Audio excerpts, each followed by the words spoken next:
እኔ አብርሃም ከዚህ በፊት 2 ቀን 3 ቀን ያሳሰሩት እነሱ ያኔም እኔ እንዲፈታ በማድረግ ምክንያት ነው የተፈታው። ከዚህ በኋላ እማታስተካክል ከሆነ ልጅህን አምነህ ተሰብስበህ እማትቀመጥ ከሆነ ለአንድ ቀን ለ2 ቀን አይደለም እናሳሰረው እንደ በፊት ሰማኛ።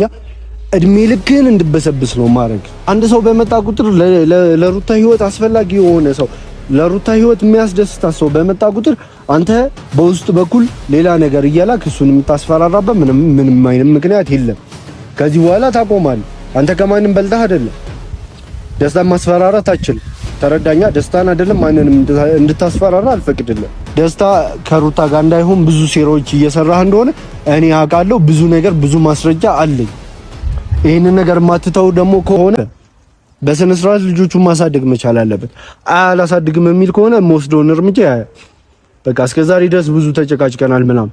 አብርሃም ስነ ስርዓትን ያዝ። ከዚህ በኋላ እኔ እስከዛሬም ድረስ አንተን ያላገኘው ላለመቀያየም ላለመጣላት፣ ከዚህ በኋላ ሌላ ነገር ማውራት ካንተ ጋር አልፈልግም።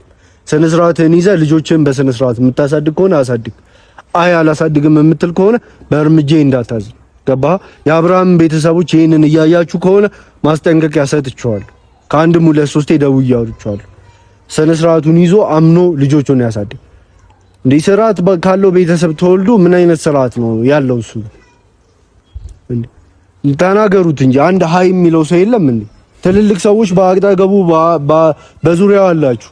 ነገር ግን እሱ እየሰማና እያዳመጠ የአባይ ጥቁር እንጨት ባህር ያሰመጠው መቼ ወድህ ነበር መለየቴን ባቀው ሆነ ነገሩና ማይክል ጃክሰንን ዛሬም እናሳስራለን ልጆችህን ካላሳደግ ሰብስበህ ካልያዝክ እያለ አቡሻ የሚባለው ዛሬ ደግሞ አንገቱን ቀና አድርጎ መጥቶ ማይክል ጃክሰንን መለመን ደረጃ ላይ ደርሰዋል። ታዲያ የሩታ መከታ የሚባለው ፈረንጁ ተብዬም እየተሽለጠለጠ አዎ ልጁን ሚስቱን ያዝ እያሉ ነው። ትዳር በልመና ሳይሆን ትዳር በፍቅር ነው እንጂ ማይክልዬን ጃክሰን በልመና እንደዚህ አጊቶት እላችኋለሁ እኔም ማለት ነው። ታዲያ እናንተ ፖሊስ ጧት ማታ ፖሊስና ማስረጃ አለን፣ ይሄ የናንተ የቡና ቤት ወሬ ስለሆነ አሁን ኦዲየንስን ለማሳመን የምትሯሯጡት ነገር ማንም አያምናችሁም።